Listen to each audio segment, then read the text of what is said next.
I'm Don. I'm a Kiwi, moved to Australia in 2005. I managed a large publishing business here in Melbourne, and now I've retired and I'm semi-retired. I like to think I'm still doing some work here, doing some consultancy work, but I'm actually enjoying retirement at the moment. Our client, Don, is a first-time user of hearing aids. He's a semi-retired consultant, so he's in a lot of different situations, work and socially. He came to us because he was starting to experience hearing problems, especially in those noisy places. Fairly minimal hearing loss, but was interested to try hearing aids. He did try some that didn't quite work out, but he came back a little bit later and we tried him with the Opn hearing aids for trial, and he came back a week later and said, yeah, these are doing what I need to do. So Don purchased the Opns. He's been very happy with them. He's been overseas with them. He's back. He's been at work, and he's just finding that he's getting the benefit he wanted. He's getting the clarity in background noise. In business, I think as time went by and as I got older, I recognised there were circumstances in which I struggled. One was at meetings. I didn't always pick up people, certainly down the end of a table. Not so bad at large gatherings where there was microphones and people were speaking, but if people were in a group, I had a struggle sometimes hearing. I also had trouble. I used to attend a lot of functions and cocktail parties, dinner parties in the course of my work and privately. And I found that it was getting harder and harder for me to actually distinguish what someone was saying against background noise. I guess that as you get older, you look to ways and means of making it easier for yourself to do things. But I think that initially I was reluctant to think about hearing aids, and then I came to a sort of a startling conclusion that, well, I have a bit of a vision problem, and I don't have any problem wearing glasses, and I've worn them since I was 17. So what's the difference in wearing hearing aids? And I did think that possibly in society there is a bit of a ongoing stigma attached to people wearing hearing aids, and it's regarded as, well, you're getting old, or, you're only old people wear them. But I got through that because I rationalised on the basis, well, you're damn silly if you're actually persisting in environments or situations where you are struggling and you do nothing about it. And so I'm a realist in that regard. So when it was suggested I wore hearing aids, I then did a bit of investigation along with Vic Hearing. And I found that there were lots of options that were coming on the market which I hadn't thought of. I think sometimes people get a funny idea that hearing aids are great big things that you have plastered all over your ear, and I think that the new technologies have got to the stage where miniaturisation virtually conceals them. And so I was interested in that. So I said, yes, I would do something about it. Interestingly enough, I did like the idea that the smallest ones were, I still had the idea that I wanted to have them as concealed as possible. But I had tried various, or had looked into various options, and I was impressed that some of the manufacturers were getting into newer technologies, Bluetooth technologies and things like that.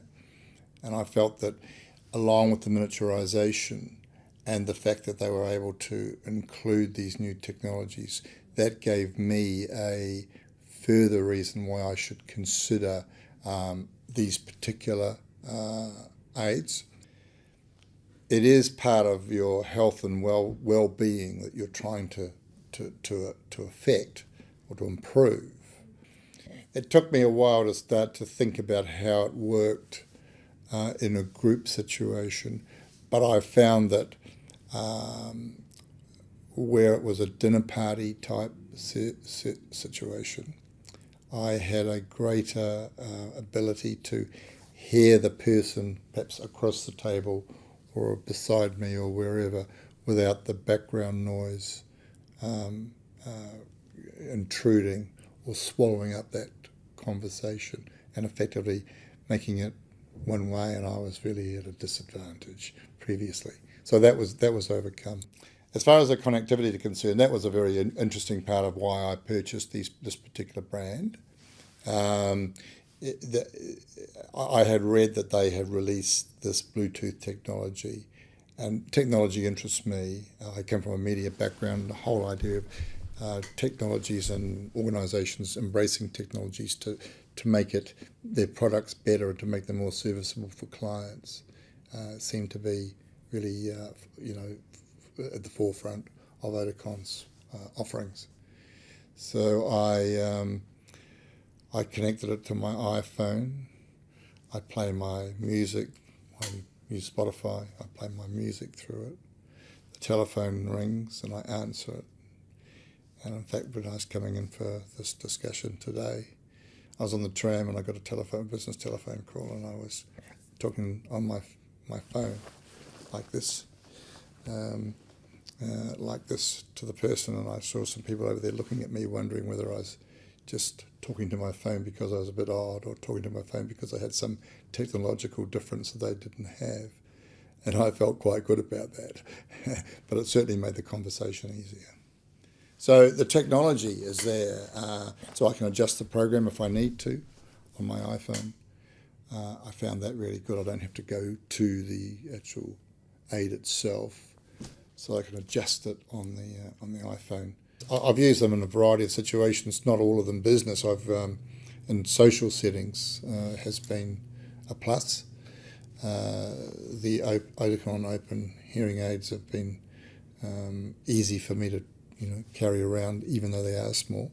Got to be careful. But I recently went to Europe on a tour, and this was in the early days of my using them, and I found that a plus. Was with a group of people, sometimes in sort of more boisterous situations, sometimes in more quiet situations, but they were definitely of value when I was touring.